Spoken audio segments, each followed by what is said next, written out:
Vida para mim é um intervalo entre a primeira respiração que um ser humano dá até o último suspiro no leito de morte. Eu não me importo em quebrar as regras e morrer primeiro. Eu sei que determinada rua que eu já passei não tornará a ouvir o som dos meus passos. Tem uma revista que eu guardo há muitos anos e que nunca mais eu vou abrir.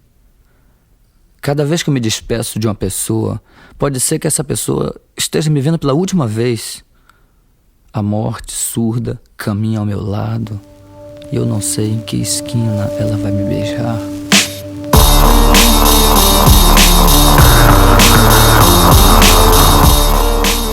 Bom, em novembro de 2014, eu tive o derrame cerebral e a trombose. Tive 2 veias entupidas da cabeça e a artéria, que é a principal. Aí teve um final de semana que estava doendo muito, estava muito confusa, com muita dor, não sei nem explicar o tamanho da dor que era. E aí eu já fui internada na UTI. Assim que eu fui para o hospital, já foi diagnosticado. Existe de tudo. Existem pessoas de desespero extremo, existem pessoas onde se vem com tranquilidade. É muito pessoal isso. Agora, certamente nesses lugares, aquelas que estão em paz, elas estão em busca de fazer o seu fim, deixando para aqueles que ainda ficam a paz. Eu nunca tive muito problema com a morte. O fato de ter quase morrido não me afeta, porque eu enxergo a morte como uma coisa normal. É a única certeza que nós temos na vida. Você nasce, você não sabe se você vai ser pobre, se você vai ser rico, se você vai ser uma pessoa boa, honesta, desonesta, mas que você vai morrer, você tem certeza. É a única certeza da vida. Eu vejo a morte de uma forma muito diferente das outras pessoas. Eu não tenho medo dela. Então, para mim é uma coisa super normal se eu morresse hoje ou amanhã, independente da data, dia, horário, idade, o que eu tenha feito ou não. Eu acredito que eu já fiz tudo o que eu queria mesmo. Eu nem quero viver muito, para dizer a verdade, porque eu não faço muitos planos. Para mim, o que eu concluí até agora já está bom, já é o suficiente. Então, é a lei natural, né? O Winnicott costuma dizer, é um teórico, que ele fala que assim, a morte quando chega na velhice, a morte natural, quando vem na velhice, é porque a pessoa foi bem sucedida. Ela passou por todas as etapas da sua vida e chegou na morte natural. Ela foi bem sucedida. Eu acho que a velhice é um tempo de reflexão e de dar uma satisfação para tudo o que veio antes. Normal, de boa. Eu levo de boa. Eu não me sinto com a minha idade, mas eu levo de boa. Não me preocupa, não. Não vejo muito a morte como vilã. As pessoas têm uma certa dificuldade com a morte, mas é pela dor da perda, na verdade. Ninguém está disposto a perder, as pessoas têm uma dificuldade. Eu não costumo pensar muito em morte e não costumo pensar também em pós-morte. Eu não me interesso muito com isso. Eu me interesso mais na oportunidade que eu tenho. Essa oportunidade vida. Eu faço as coisas por dia, não fico planejando as coisas a longo prazo, querendo concluir, achar que, nossa, aquela frase que as pessoas falam, morreu novo demais. Eu não acho que ninguém morreu novo demais, velho demais. A morte está aí para qualquer um morrer a qualquer momento. Eu acho que quando você faz a expectativa da tua vida baixa e você realiza, você está satisfeito. Quanto mais você aumenta a tua expectativa, quanto mais alto você joga as tuas expectativas, e você não consegue, maior o tamanho do teu tombo na realização dessas coisas. Né? Então, quem joga baixo expectativa e consegue, não tem por que se frustrar. Se eu jogo alto e não consigo, aí sim eu vou me frustrar.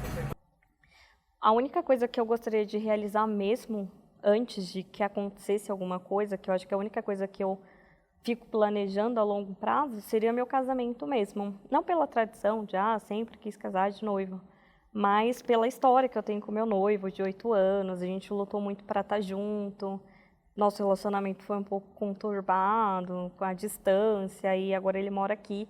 Eu acho que seria meio que um presente que eu deixaria para ele, que seria a conclusão de um sonho que a gente tem junto, que é o casamento. Mas acho que atualmente é a única coisa assim, que eu fico planejando mesmo, mas uma coisa que me impediria de, não posso morrer antes de casar, não. Mas seria bacana. Eu acredito que o ser humano é um ser de projetos. Acho que nós só somos quando nós temos projetos. O vazio existencial de você não ter um projeto, eu acho que isso é o grande tóxico do ser humano. Eu não sei perder, assim como as pessoas não sabem perder, mas eu não importo em morrer. Eu acho que você tem um ciclo. Para mim, mesmo acreditando em Deus, eu acho que você morreu, acabou. Não acredito em outra vida. Para mim, morte é ausência. A ausência da vida. Se a vida é a oportunidade de estar aqui, a ausência é não estar. Eu acredito em Deus. Mas eu acho que aqui mesmo você faz e aqui mesmo você paga. A ausência de projeto, a ausência de felicidade, a ausência de lágrima, de riso, de prazer. É um nada. É um nada. Bom, a diferença entre a geração anterior, né, geração passada em relação ao assunto e a relação atual é que nós temos hoje em dia acesso à tecnologia. É tudo muito mais falado, né? Então, antigamente as crianças tinham muito menos acesso a qualquer tipo de informação. Então, a questão da morte era uma questão muito mais obscura e amedrontadora.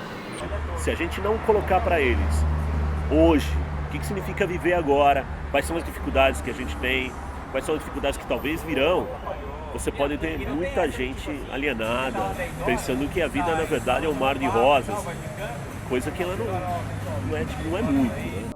Então, meu pai, apesar de viver pouco, quando meu pai morreu, eu tinha 9 para 10 anos, sabe? Mas meu pai é uma pessoa muito boa, muito... Eu amava meu pai de paixão, e até pouco tempo atrás, eu achava que eu amava ele mais do que minha mãe. E já falei isso para ela, quando ela estava viva. Hoje não. Então assim, nós todos temos a doença, né? Mas a gente sempre tem uma luz no fundo do túnel. O que dá pra gente, olha, isso vai passar, eu vou elaborar este luto, eu sei que é um sofrimento que vai passar.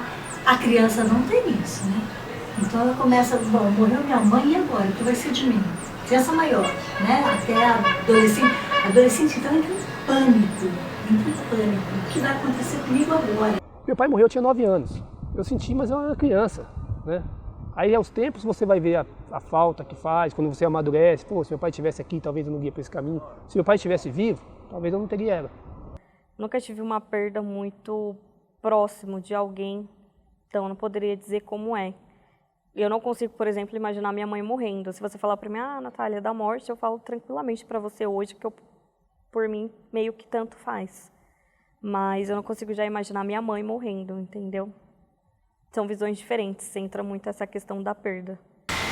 Conversando de acordo com a idade. As pessoas têm que entender que tem que conversar com a criança de acordo com a idade que ela tem. Não adianta você sentar e falar, vamos conversar sobre a sua perda com a criança de 3 anos, né? Mas dá para começar a falar, né?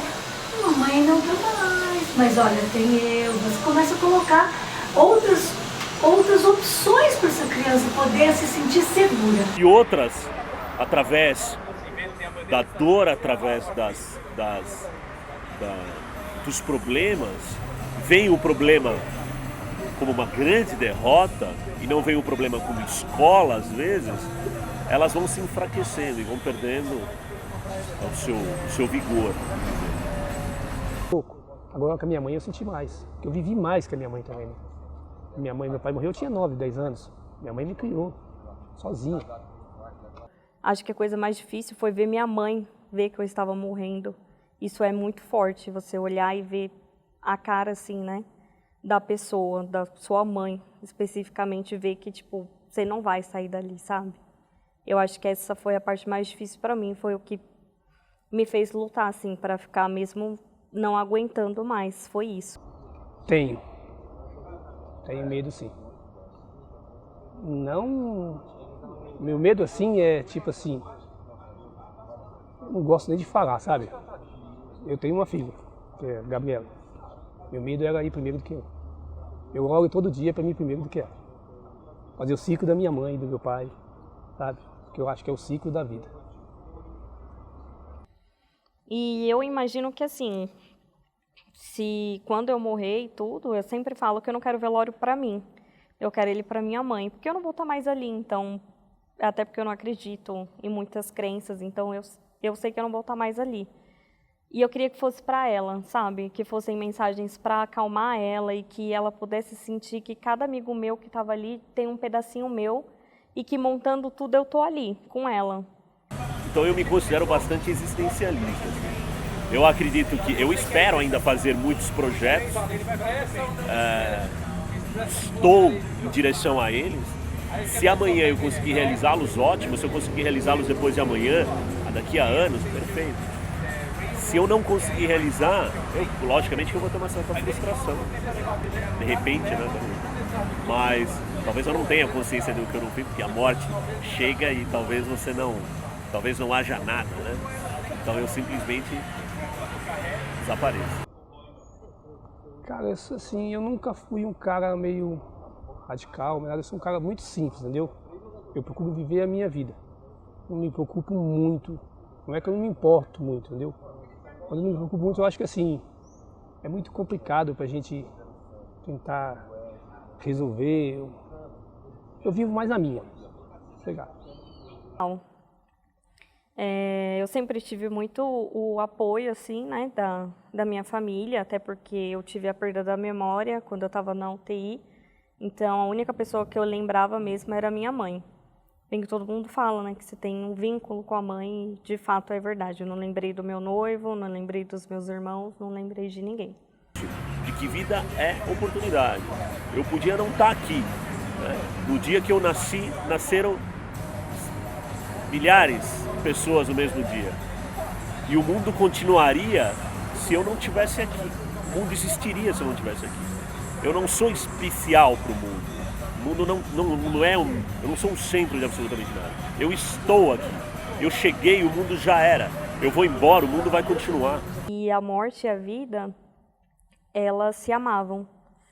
E a vida sempre dava as pessoas de presente para a morte, ela os guardava com carinho para sempre. Como dizia o Sartre, eu podia não estar aqui, mas eu tô. Então agora só me resta uma coisa: viver. Acho que só isso.